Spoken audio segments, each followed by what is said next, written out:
Hey, I'm Francesca Maxime, and this is Wise Girl for our mid-July podcast and video cast. I'm here with a very special guest today, talking about an issue that's very much been making the headlines, especially of late, but for a long time has been part of the way in which we've been trying to look at gender, sexuality, what it is to be male, female, all these kinds of things that we're going to have this really great conversation about today with Heath Fogg Davis. First of all, a classmate at Harvard. Secondly, that's because that's first in my heart, not first in, not first in his heart, perhaps. Well, maybe, I don't know. Yes. Okay. He is the director of gender, sexuality, and women's studies at Temple.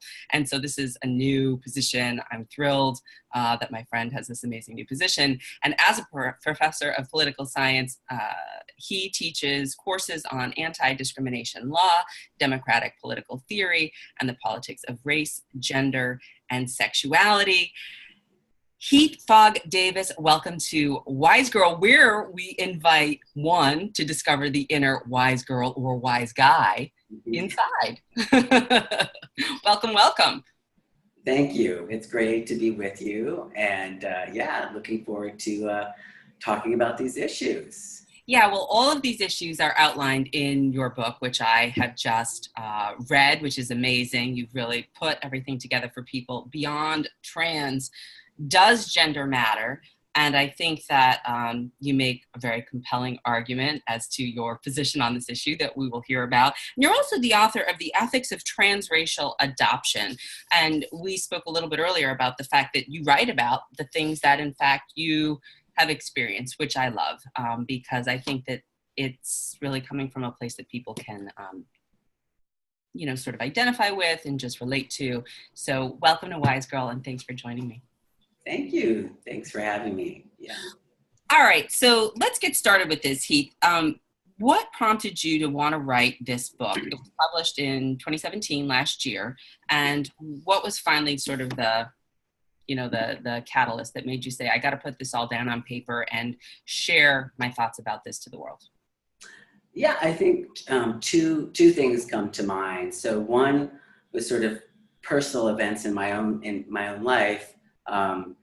Transitioning to male later in life at 38. And so these issues that I was living through and sort of the bureaucratic administration of what it meant to transition on my job and to go through all of the administrative hoops about, changing gender markers, whether it was on a license or passport, having a name change, all of these things. So I was going through all of these things, and we can talk a little bit more about that because it's a lot. And I think people sometimes outside of the experience may not realize what it entails, just, bureaucratically. And then the other thing that was going on at the same time was that there was this case happening in Philadelphia that I talk about in the book. And I start off with that anecdote about, here in Philadelphia, we had a very bizarre policy with our public transportation system where if you got a monthly pass, you had to have a gender marker on your bus pass, which is as ridiculous as it sounds as I'm saying it. Nevertheless, this policy persisted for decades until an African-American transgender woman named Charlene Arcilla challenged it as a form of gender identity discrimination. So that, I started to think about that particular case. I knew Charlene and I had worked with her and done a lot of activism within the city. And I felt like if ultimately the stickers were removed, although that's a whole story leading up to that. But if that strikes us as a bizarre and ridiculous policy that doesn't have any rational justification, there's nothing rational about forcing people to do that, then I started to wonder about why do we have these gender markers on our driver's licenses and on our passports, and why do we segregate public bathrooms according to gender? And so it kind of sparked this sort of, cascade of questions about, just let's question it all. And in some cases, as I talk about in the book, I think in some cases gender does matter in policy. But when that is the case, then I think that we have to really explain what we mean and why. So those are kind of like the personal story, and then sort of like the activism that was happening simultaneously around this case.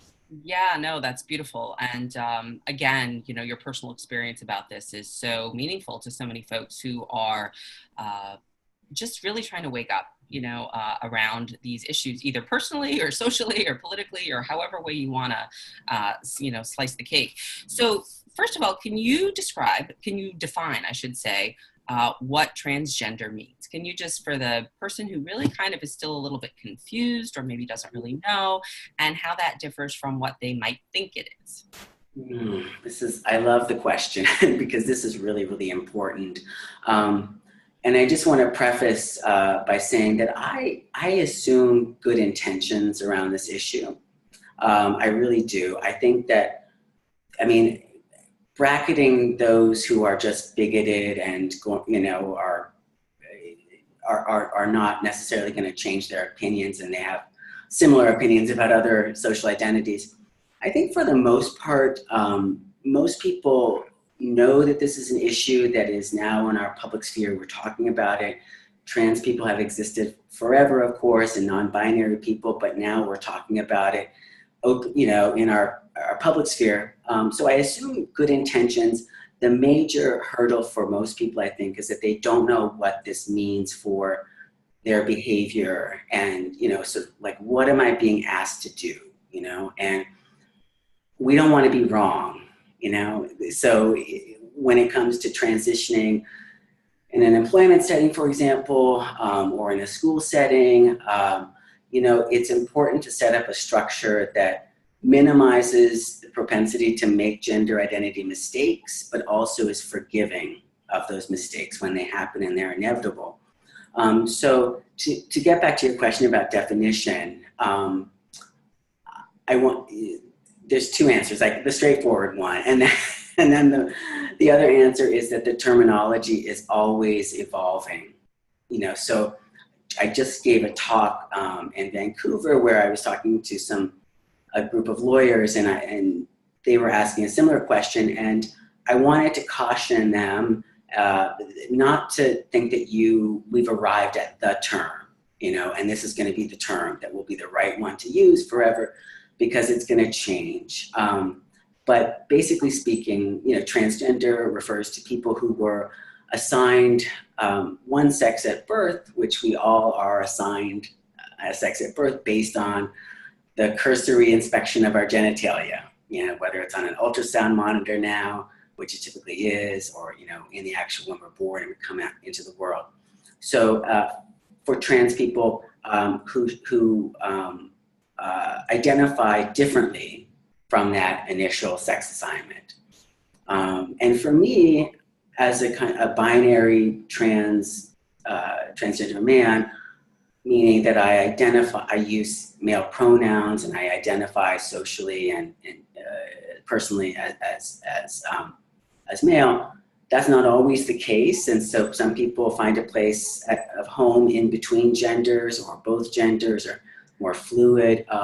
So I use the term trans and gender nonconforming or trans and non-binary to try to be as expansive as possible, because my experience is not the entire experience of the trans community, but it is one. Yeah. Yeah, I love that, because I was doing an interview the other day on masculinity and the pro-feminist men's movement, and he was saying it's not masculinity, it's masculinities. Yes. And so to that degree, you're sort of saying, yeah, well, it's, transsexualities in a way, if you will, right? There's a lot of fluidity within that in some ways. I loved how you said when we are born, we are assigned a sex at birth, because it invites this othering from the get-go that someone is describing what we are. And the question that you bring up in the book is really, are we asking the question, who are you? And not what are you? So I loved how that is one of self-emanation and self-description as opposed to labeling externally. And the other thing that you just said that I thought was really also resonant with me from a mindfulness perspective, and some of the folks who, listen to this are sort of in that realm, if you will, is that you just mentioned expansiveness. And, we're always trying to recognize that there is space to hold enough of these different kinds of ways of looking at things, and that there is a fluidity and things are impermanent and ever changing. And so the fact that this definition is not one that is static is also very reflective of the fact that really nothing is really static. My body doesn't look the same as it did 10 or 20 years ago. Forget about yesterday. So, So, let's not go there. We're the same age. Right, I know. Anyway, so with that, you talk about personal ID documentation. You talk about things like birth certificates and passports and licenses and bus passes. You talk about the public domain and the sphere, bathrooms, colleges, and sports. You go through all of this in the book in terms of how, folks can become more educated about policy that they can implement at these different kind of systemic structures and institutions. What would you like people to know at a basic personal level before we get into the more public and, broader sphere of systemic ways in which we can integrate and be inclusive? Sure. And I couldn't agree more with you about the idea of like this term, expansive. I just met with somebody who's doing policy work around trans inclusion in the public school system. And they were introducing this term of gender expansive as another way, of describing this phenomena, which is these phenomena, plural, like you said. So I think on the personal level, the main message of the book and the thing that really comports with my own value system is this idea of gender self-definition in the most expansive way possible, so that everybody as an individual is given the permission to own their own identity around gender, whatever that looks like for them. And then comes the secondary part, which is how in our society can we set up a structure in our school system, in our employment sector, or just various ways that we interact in the public sphere, a structure that is that enables that, and gives people the space to do that, is something that I'm a big believer in. And I think that that's something that can resonate with everybody. And so I try in the book, I think that these policy changes and that message about self-determination is something that can resonate with everybody.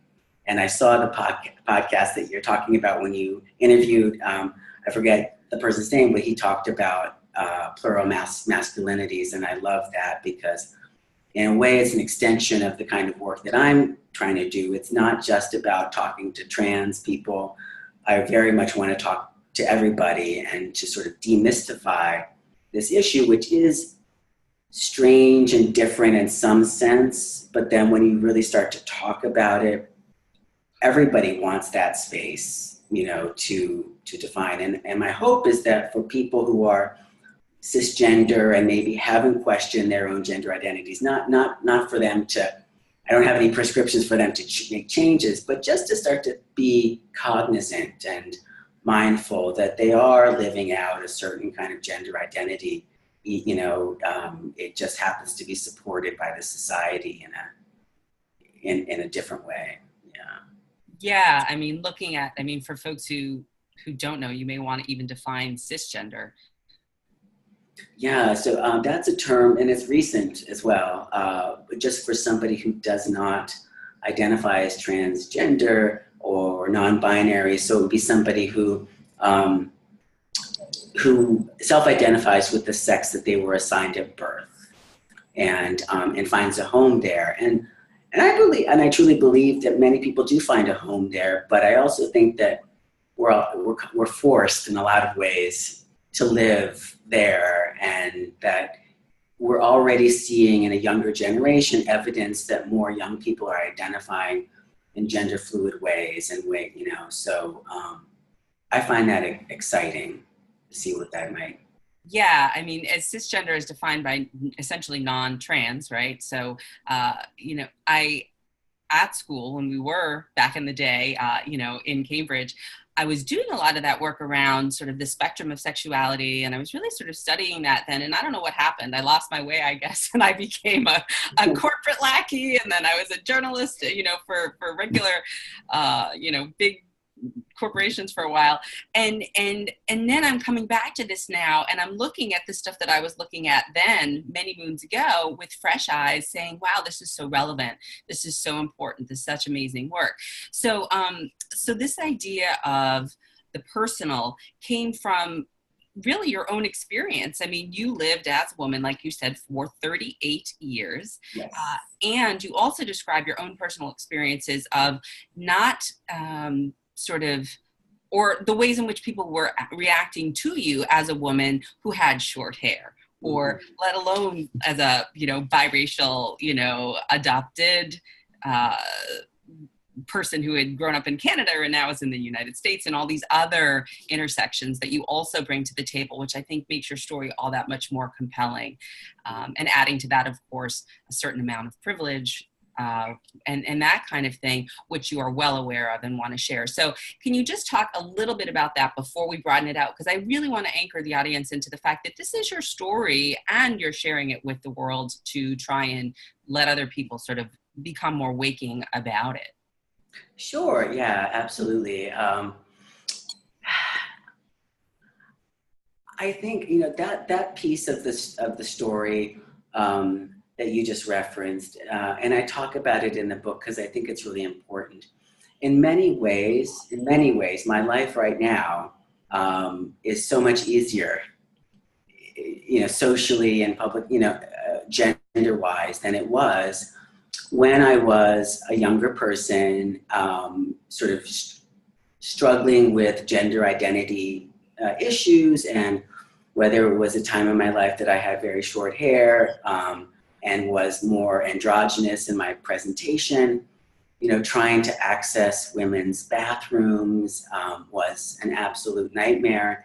And so this is an issue. And at the time I was identifying as lesbian. And so sexuality is also part of it. So the story of what it means to get hassled in public because of your gender presentation is not limited to trans people. And that's a message that I try to really underscore in the book. And so for masculine appearing women in particular, who don't necessarily identify, or they might identify as genderqueer or maybe not trans, the simple act of trying to use a public restroom that is gendered, I was questioned constantly, harassed, yelled at, and this is an experience that if you talk to more masculine presenting women, girls, is a common everyday experience, and it's terrible.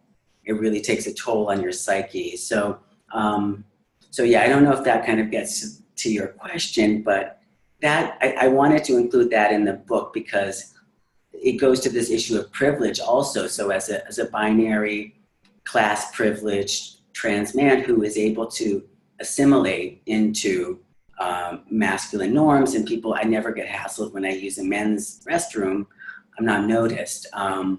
That's a very different experience than the trans person who, for whatever reason, is not able to assimilate appearance-wise, whether it's a trans woman who's trying to access a women's bathroom and is getting hassled, and the manager called on her and stuff like that, that there are a lot of differences. And then you can see how easily it goes, literally the title of the book, Beyond Trans, and I mean that because these issues transcend that particular label. Right.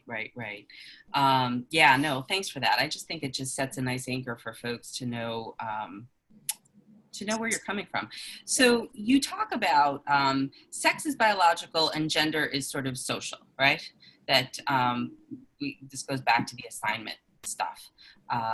And how does this play out in the public sphere? You're doing trainings for all kinds of organizations, corporations, and you're trying to let folks know, here's what you might want to think about when you're doing your public urban planning, if you're building new buildings and you're installing new bathrooms, or if you're retrofitting something, or even something like sports teams. And you point out some of the issues that you have with the NCAA, as well as some of the benefits that they're trying to do. So talk a little bit about how you would like to see things move in any one of those categories or just broadly.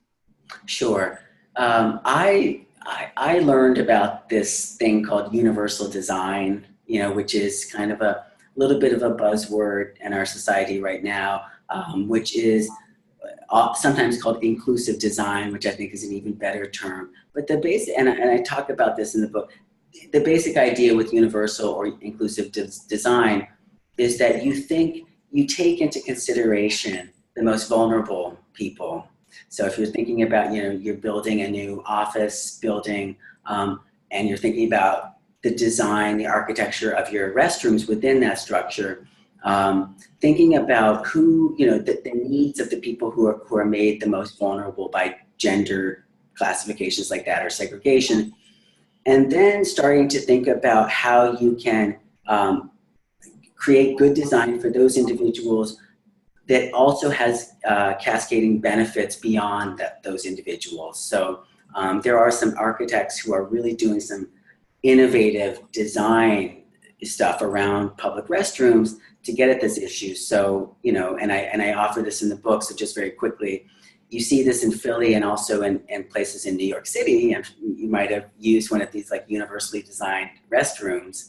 I think there might be one at the MoMA or something like that. They're popping up where it's not a gender neutral bathroom, I wouldn't say, but it's an all gender bathroom.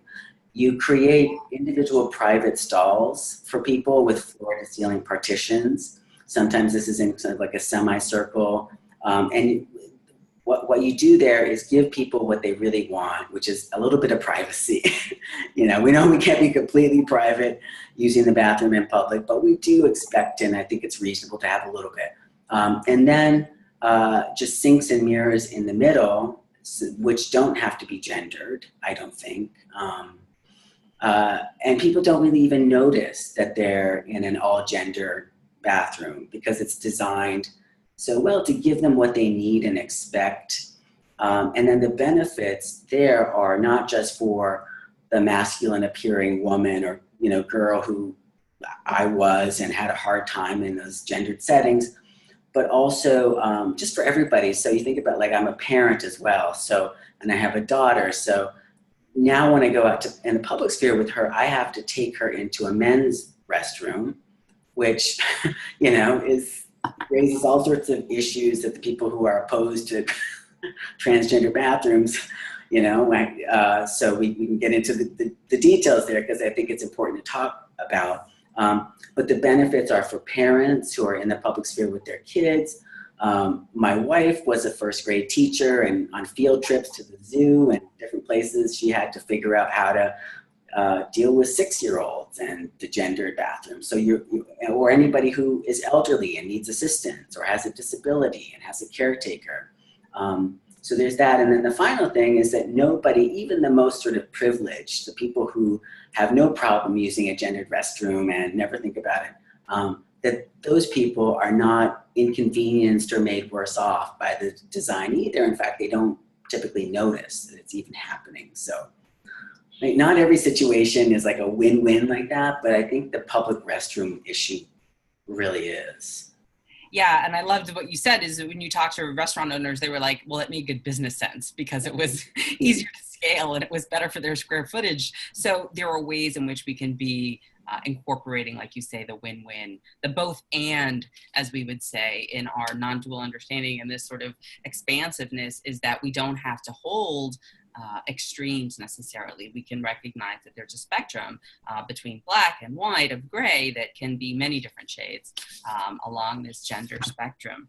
Talk to me a little bit about the idea of schools like Smith and the sort of run-ins that they've had with maybe accepting someone or not accepting someone who was not, by their definition, a woman.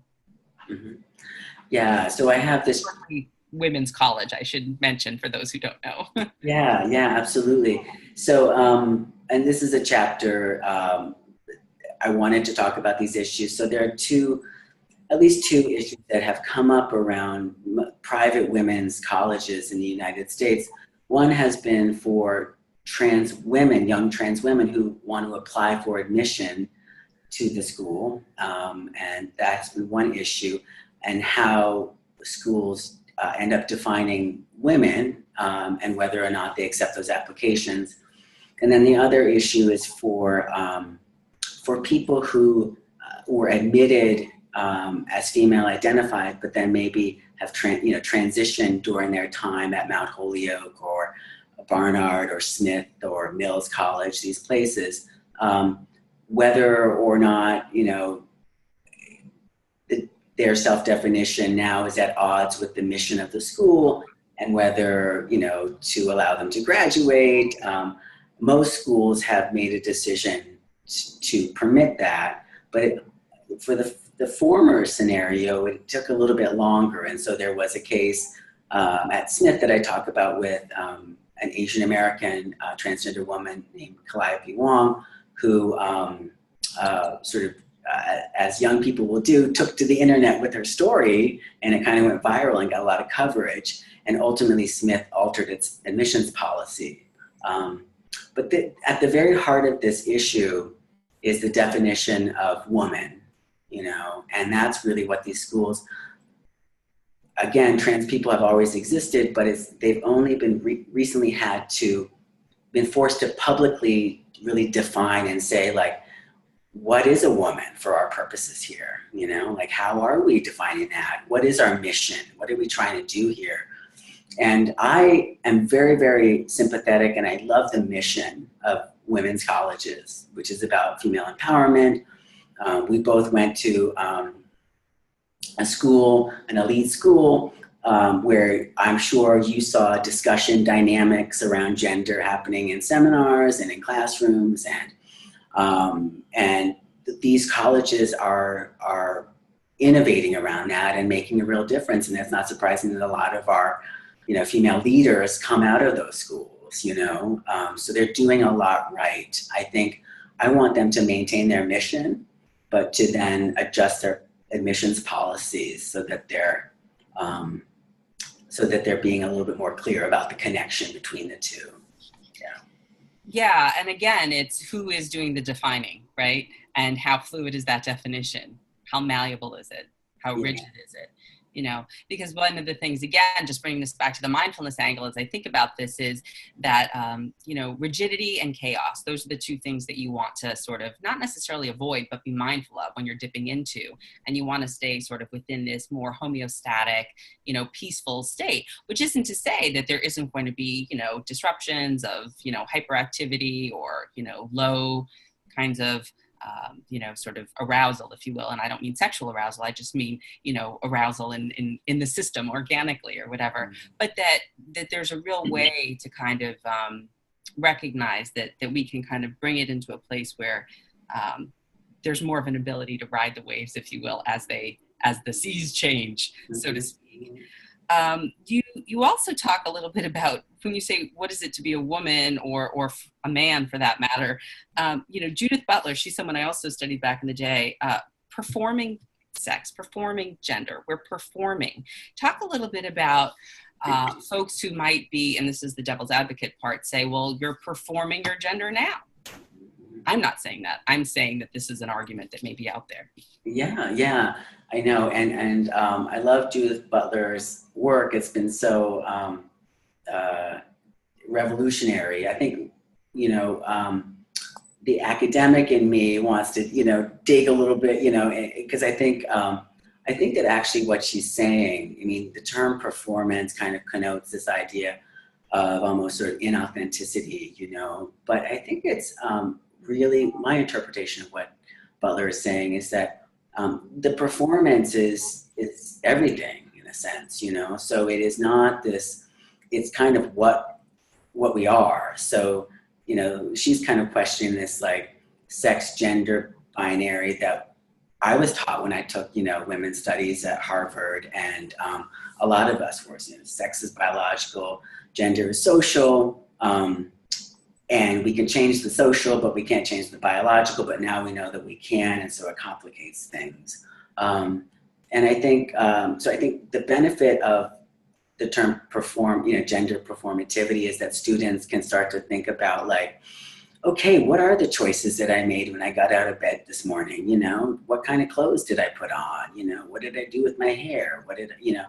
All these things that we take for granted, which have everything to do with how we do gender. It's like an active thing. It's not a static thing.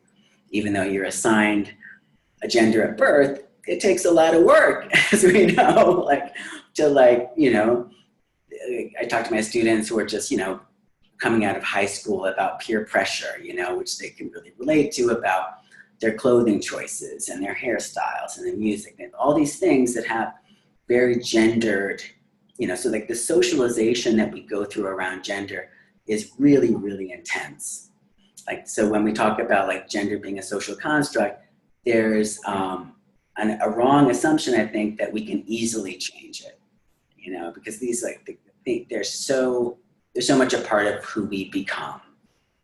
I don't think we have to necessarily change. Some of that we should change, but not all of it. It's becoming mindful of it and thinking about it. Well, I think that's the beautiful part, is because coming, for example, I'm just using myself as an example. I was born into a biologically female body. I have identified as a heterosexual, cisgendered woman, and yet at the same time, that is what has been given to me. It has also been what I have felt at home in or chosen at a certain level. On the other hand, it's not to say that it's, been, smooth sailing in terms of all of that, but it's certainly been where I felt most at home. On the other hand, I think what you're really speaking to is how aware are you of that? And do you know that there are other choices on the table that may or may not be more readily available to you given your environment, right? Depending on how you're being raised, whether or not actually saying these certain things or wanting to express yourself in your own authenticity is welcome with your caregivers and your parents or your town or city that you live in and that kind of thing, and whether or not you essentially feel like it's safe to do so, but that in this broader context of the world that we are shifting into or expanding into, to use our previous language, that is what's on the table, that there are those choices. And so there is an awareness now that there is choice. So you're not just stuck with whatever it is that people say. Yeah, that's exactly right. I like the way that you put that. It makes me think of this other kind of thing that's in our society right now, which is this idea of the choice architecture, around there was this book, I think it's called Nudge, actually, where you talk about sort of yes, we make individual choices about a lot of things, but we're also making those choices within a given array of choices, and those choices are structured and presented to us in specific ways. And they're talking about marketing, so we know that like at the checkout counter at the grocery store, there's all sorts of little tempting snacks and gossip magazines and things that because we're standing there and they're within our eye level and we can see them, we're prompted. And I like that because we're also prompted all the time with the choice architecture around gender. So what you were saying, I was socialized around this as well, about sort of what the expectations were as a girl, as a young woman. We can go through different hairstyles from college that you probably remember. So this is the good and the bad. Having a conversation with somebody who's known you for 25 years or something like that. But yeah, so I think, again, a lot of those choices, they're not wrong choices, but it's just being aware that there are certain things around gender that are kind of at our eye level, so to speak, to go with that analogy, that are easy for us to choose. And there might be things other choices that we would be well off to consider, even if we make the other choice ultimately. Yeah. Yeah, I feel like as long as there's agency and choice involved and we're not on automatic pilot, we're in a good seat. Yeah, yeah, absolutely. I also want to talk a little bit about how can someone with an awareness that they may have blind spots around these issues be more of an ally and partner and not ally. I'm sort of about that word because sometimes it means like, I have this position of awakening. Yeah. I'll bestow my, help on you or something. And other people are like, I don't really need your help. I just need you to understand. Yeah, yeah.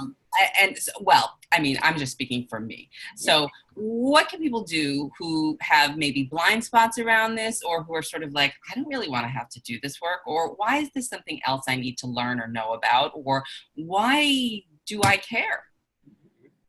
Yeah, I'm glad that you asked this question because I have a series of worksheets in the back of this book, and I just came out with an actual an e-workbook that I also meant to give people something to do around these issues. So basically the gist of what I would love for people to do on behalf of trans and gender nonconforming people is to think about the organizations that they're a part of, and to and do this gender audit where you take stock of how gender is invoked in different administrative policies, whether it's the bathroom or a job application form or surveys that are being done, or a recreational soccer team that's gendered, and then to have conversations with managers and leadership around like, do we really need this particular gender policy? And if we do, then let's maybe explain on the form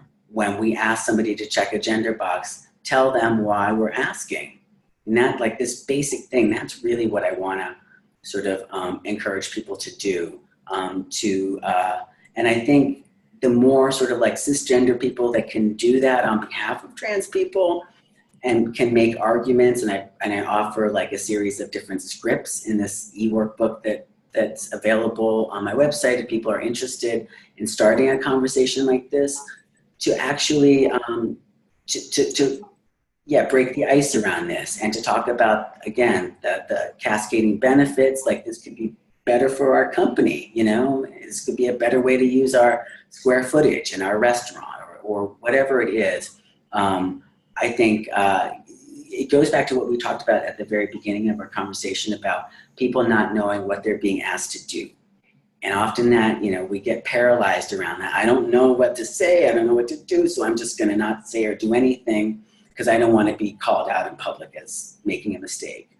So I'm operating from that. I want to give people some, literally some worksheets to work on, where you can even imagine different scenarios and then think about all the gender policies and then start to redesign them. Like, okay, how could we maybe get at this goal that we have, that's legitimate goal, around like identifying people's personal identities, without invoking gender? Like, is that possible? Knowing that the better option for trans and gender nonconforming people is to not invoke gender in a policy unless it's really, really important. Okay, and I'm just going to continue with the devil's advocate line of reasoning, so know that that's where this is coming from. Okay. So then it would be, the next question is, well, if you weren't that way, it wouldn't be so uncomfortable for me, and why do I have to do this work? This is dominant culture speaking, or dominant positionality speaking. Yeah. So you need to not be that way because I shouldn't have to change because I didn't do anything. Right. So yeah, and this sort of triggers different thoughts in my mind here about there's a large part of the discussion publicly right now is about sort of like the born this way kind of narrative, so are trans people born with different brains? Is this something that people can't really help, to use that language that I wouldn't use? But and we saw a similar narrative around gay and lesbian identity, which still persists right now. I mean, think about conversion therapy, that we're still having these fights, that are we're taking some steps back to like when we were in college, some of these discussions. But I sort of bristle against the born this way narrative because I don't think that that's the only reason why we shouldn't discriminate against somebody.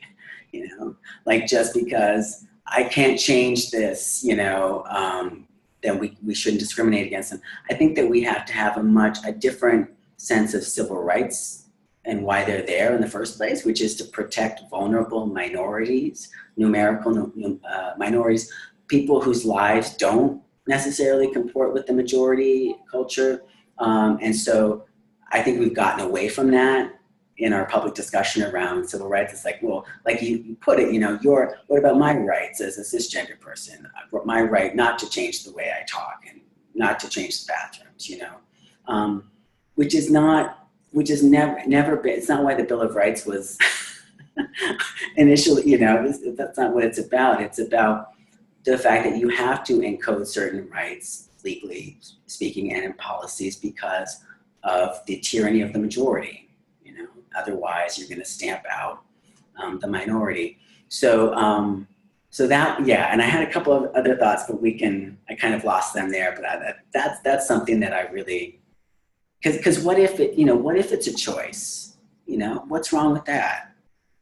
What if sexual orientation for some people is a choice? Or being trans or gender nonconforming is a choice. To me, that's no less, authentic than being born this way, and I can't help it and I can't change it, and that's why you should accept me. Yeah, no, I love that. And, again, it's a very provocative question, but as a journalist, I've gone into and lived in communities where I hear those kinds of arguments made on the regular and have had to really investigate and interrogate where those folks are coming from and what is it that might be able to be a place where there is a connection, right? Because in the end of the day, we have way more in common as humans or as even mammal species, whatever, living beings, than we do difference. But at the same time, we are unique. And I think oftentimes we get lost in the uniqueness and this sort of individuality part. And, we are either, we're all the same, or, we're also different and we're sort of fighting for each of our rights. And so the intersectionality of this is interesting to me too, because of the racial component and the multiracial component in your own background. Forget about the adoptive component in your own background as well, which lends all these different lenses in much the same way that I'm multi-layered and multi-tiered in terms of my background. But how do you think this plays out with race also? Because I think it is worthy of noting, because I do think it's important. Yes, it is important. And this goes back to sort of, how we're perceived by other people, and sometimes that matches up with our own self-identifications and sometimes it doesn't. And there's this whole kind of back and forth that we go through in life. It absolutely is a factor here. And when I transitioned, I noticed a lot of palpable changes socially. Some of them were privileges that I got, whether it was like in a meeting, I didn't get interrupted as much. I mean, all these things, they're very real, about what happens to, when you're perceived as female in different social settings. At the same time as someone who is in some settings perceived as African American, and that is I'm biracial, white and African American, depending on the context, or at least seen as Latino, probably, or not white. And that comes with its own sort of, all the sort of profiling that we're also talking about right now in our society. So I think for Black trans men in particular, there's a kind of an elevation and and also is demotion, is that a word? That's the one that comes to mind, but like being downgraded socially.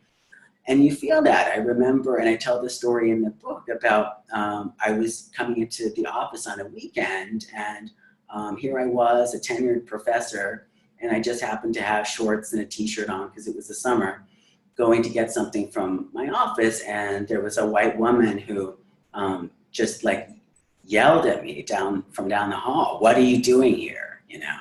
And it turned out this was a graduate student even. So, I mean, those sorts of scenarios, you really feel that, you know? And so I think if people, when you don't personally have an experience, it's easy to sort of dismiss it and say it's not real.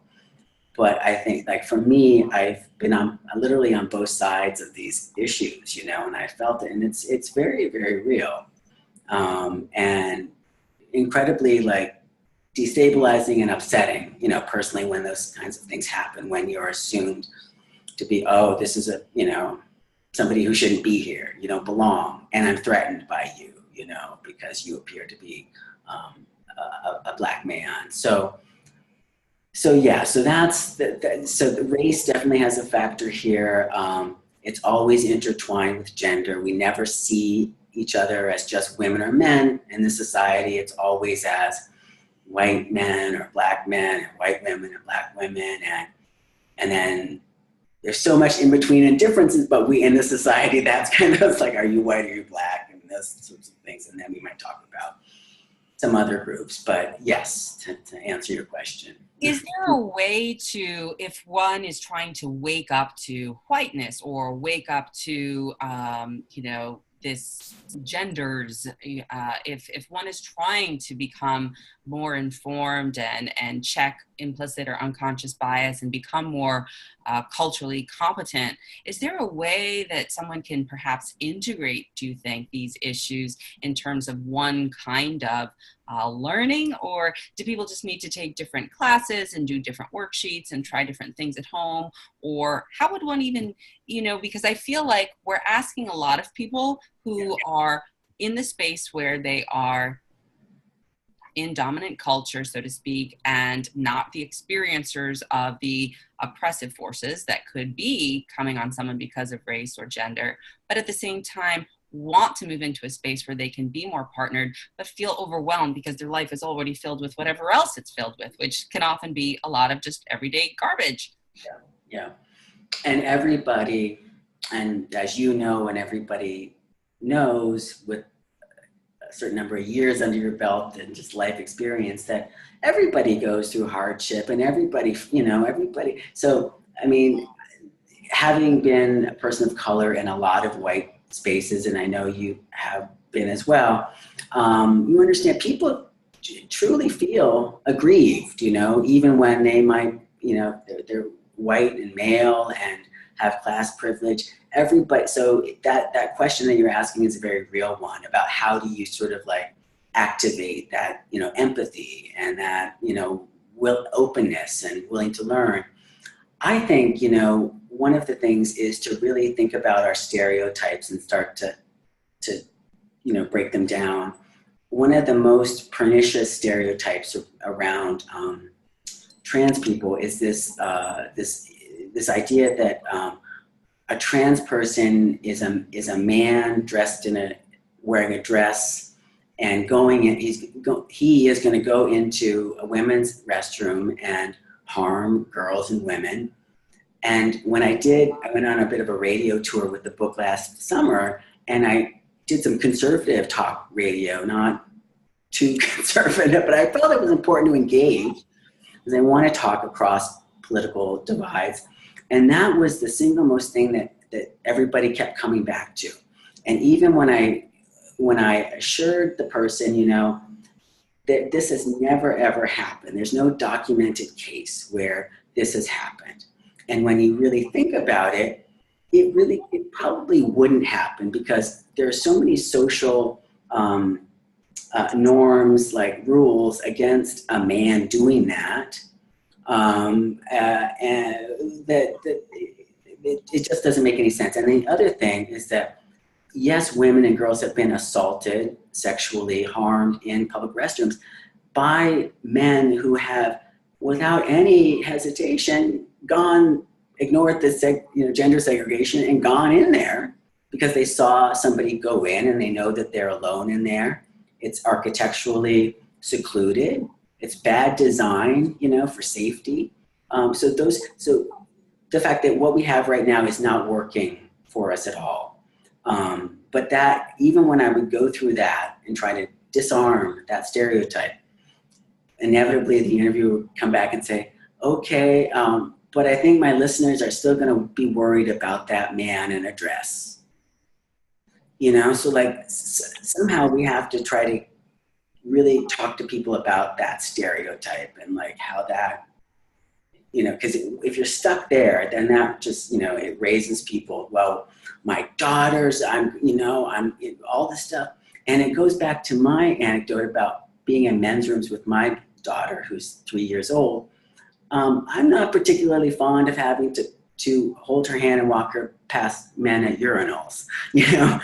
So that's happening already. So anyway, I get very excited about this topic, but I think it's relevant and it's important. And I guess I was just trying to figure out if there's a way to consolidate some of the racial awareness along with the gender awareness and have that be something that, I don't want to say comes as a one-stop shop for getting literate on certain and then we could throw the environment in there too, really, I think that that all of it just has to be something that people engage in. And there are plenty of resources out there, including your worksheets and including a lot of classes online as it pertains to cultural competency and understanding, implicit bias and things like that people can engage in. But what I hear you saying, and what I really want to sort of make clear, is that most people are coming from a place of wanting to feel safe. Whether that's the listeners you just described, whether that's trans communities, whether that's anybody that you would meet anywhere. And that really is a basic human right to have that dignity of safety preserved. And I think that for a lot of people, if they're not really feeling safe in themselves or don't know how to cultivate that or have had boundaries violated or other kinds of either systemically or personally and relationally, then that can get really muddy. And so we try to externalize this feeling of safety beyond that which it's sort of reasonable, because there's still this internal sense of dis-ease within that. I think mindfulness, for one, can begin to help sort of investigate and soothe and sort of give people a different lens through which we're looking at things, because that's really, it's not what happens, it's how we relate to what happens. And so it's how are we relating to the people we meet as people or as color or as gender, or and I think that that's really the invitation that you've put forward in this book, really, is getting to know the who are you and looking in the mirror first, and then asking the who are you when we are in relational settings, and not just the what are you that can come across when it comes to issues pertaining to trans communities especially. Yes, I agree with everything that you just said. I think that, I think that like the whole adage that hurt people hurt, and that, all of it is true. And when it comes to prejudice and bigotry, it's always coming from a place, that it's about that individual person. And, I think that one way to kind of create a dialogue is to hear people's stories. And so the more stories that we have from individuals across racial categories in the gender spectrum about, just the basic fact that you talked about our basic humanity, and that, again, that we do have a lot more in common than we have in, different. And that there are a lot of points of connection. And that was something, with some of these conservative talk radio interviews that I gave, when they went well, I remember one guy saying, it was like two people, and he was saying to his partner, like, no, I feel like I could, sit down and have a beer with Heath, he's like, he wasn't saying, oh, he's not so bad as I thought he was going to be. But I think, maybe he had a stereotype that I would be judgmental of the questions and sort of preachy and, telling, but I tried to be, engage in the conversation and assume good intentions. So that kind of thing can happen. And we know even with like the social science research that those human interactions make a big difference for people's, prejudices and their, political opinions later on. So that's a benefit, I think, of like the trans people being more in the public eye, and to see that it's just not just one idea, that we don't just look like one stereotype, but that there's all sorts of, just like in any group, like it's all sorts of people, differences within our community, and again, like much more in common with, you and I have a lot in common, trans and cisgender, but we have a lot in common, and know each other as like human beings, full human beings, and that's possible and doable, I think. Yeah. I don't drink anymore, but I'd have a beer with you anytime. I'll have O'Doul's or some version. Yeah. Two more things before we wrap up. One is the Scarlett Johansson, sort of recent brouhaha over her, stepping back from her role as a transgender, not as a transgender actor, but allowing room and space for there to be a transgender actor in the role of her new movie. Or what would have been her new movie. I forget the name of it. And then also the idea of gender pronouns and how people can begin to use that perhaps as a launch pad for these kind of conversations in workplace settings or in social settings, or even in their sort of disposition of curiosity around sort of waking up to trans and sort of being more inclusive overall. So just curious, talk to me about what happened with that movie. Right, and I saw bits and pieces of this in social media, and I must admit I don't know what the movie is per se and kind of all the details, just the kind of the controversy that you talked about. But maybe can offer, because your question made me think of the show Pose. I don't know if you've seen this, which is about, it's on, I think, FX, but it is about Black trans culture and the ballroom culture. Do you remember Paris is Burning? That movie? Okay, so that's sort of like ballroom culture with gay and trans feminine men in New York City in the 80s. And so this show I love it. It's great.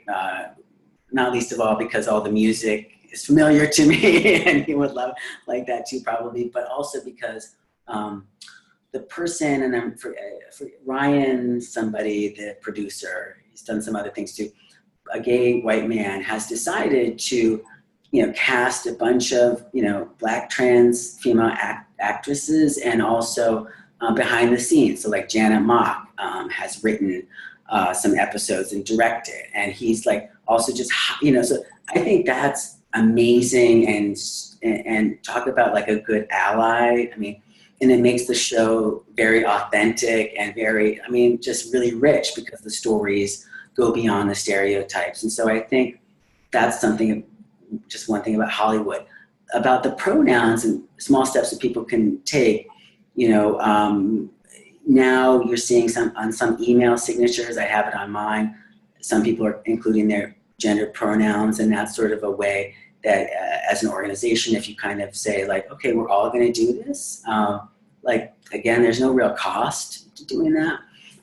And the benefits are multifaceted because some people have gender neutral names. And if you want to refer, it's important to ask how people want to be referred to. So yeah, the pronouns thing, in meetings sometimes I'm at where people go around and say their name and also their pronouns. So I think that there are small steps that we can take as a society to do this, and it's sort of like a learning moment as well. Yeah, so I might say Francesca Maxime, she, her. Yes. That's how I self-identify. And you would say? Heath Davis, he, him. Right, and that would be how you would want to be referenced and how I would want to be referenced. And so I think that that's one way that people can begin to open up conversation around the fact that, don't make assumptions.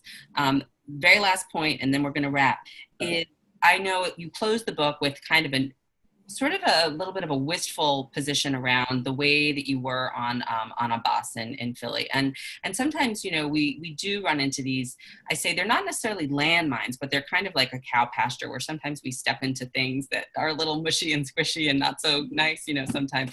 And I did this recently when I was at a workshop in the city in New York, and I was in the bathroom and I had come out and I was texting, like I was trying to just wrap up a couple of things and there was nobody else in there. And then I sort of turned around and I wasn't being very mindful, I admit, you know, so, and it was sort of a new place. So I was a little disoriented. You know, in the right place. I was texting and I looked up and I said to the person that I just saw out of the corner of my eye, am I in the right bathroom? And that was the first, because the person did in fact have short hair. And I then was checking myself to realize, wait, you know, you're in the women's room. Yes, you've come here at least 3 times today for this workshop. And you were just surprised that there was somebody who doesn't look like your programmed idea of whatever woman is to you that happened to be there. So instead of saying anything beyond that, I just sort of slunk away. You know, I didn't really say, oh, I'm sorry, or that was an ouch moment maybe, or that was an oops moment, or I just want you to know that I'm an idiot right now, and you know, like I'm programmed and I'm conditioned and whatever it is, and so that's just what happened, and I recognize that, but I fess up to that, and you know, I'm a human being and I'm trying to wake up. I'm not there yet. And you also described something at the end of your book that's a little bit similar, but not exactly. Yeah. And first of all, I grew up on a farm, and so the metaphor of the cow patch, actually stepping, I've done that. That's a real thing. So that's very helpful as far as like a visual. But yes, at the conclusion of the book, I talk about this moment where, again, I knew Charlene Arcilla, who, again, the Black trans woman who was at the center of this lawsuit against the bus company, had worked with her in different projects in the city. I was on the bus coming home from a long day of teaching, and I saw Charlene get on the bus, and she was not questioned. At that time, the gender markers were still on the passes. She wasn't questioned by the driver. She was able to get on the bus. So that was, you know, she would say like a good day for her as far as that goes. But then I saw how almost everybody on the bus stared at her. You know, and it's very, and Charlene, and I talk about sort of her composure and bearing, you know, in the face of this, which is like an everyday occurrence, right? And it goes back to the fact that I don't experience that in my life. So that's a huge difference, you know, part of the same community, same terminology, big difference in our experience in the world. And I talk about this moment where I feel like again, human and messed up, because I should have said hello to Charlene. She didn't notice me, you know, sat in front of me.